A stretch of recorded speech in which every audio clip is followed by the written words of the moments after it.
Good morning, dear brothers and sisters.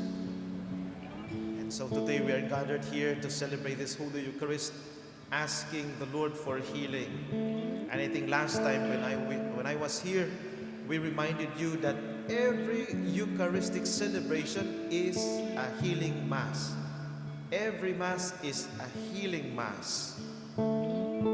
Dahil ang sakripisyo ni Kristo sa krus na ating ipinagdiriwang sa banal na misa ay may daladalang kagalingan, hindi lamang sa katawan, kundi sa ating buong pagkatao. Kaya bago mo tanggapin ang banal na komunyon, ano ang sabi mo?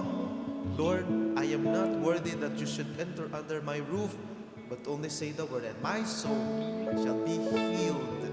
Iyon ang ating pong kasagutan. Alam niyo mga kapatid, kaakibat ng ating paghihingi ng kahilingan sa Diyos ay ang pagbabagong buhay. It's everything is in here. Kasi kapag nakikita mo ang mukha ng taong galit na galit ka, bumibilis ang tibok ng puso mo.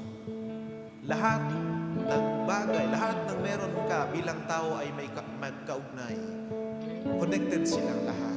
That is why, kung gusto mong gumaling mula sa sakit sa puso mo, magpatawad ka at humiling ng kapatawaran, and you will be at peace.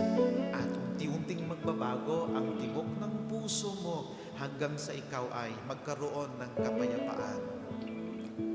Let us follow the example of our God, who shares His authority and power to His church. Let us humble ourselves.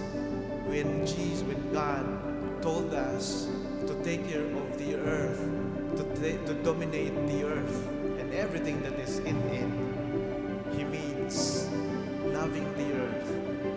He means taking care of the earth with humility and love.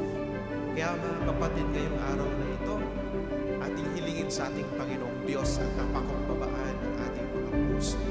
Dahil ang Espiritong ating tinanggap ay nagbigay sa atin ng pag-ibig sa ating mga puso. Ang Espiritong ating tinanggap ay nagbigay sa atin ng mga gifts o kaya handog. Nawa tayo ay matutong magbahagi ng may kakapakumbabaan ng loob at pagmamahal sa Diyos at sa kapwa.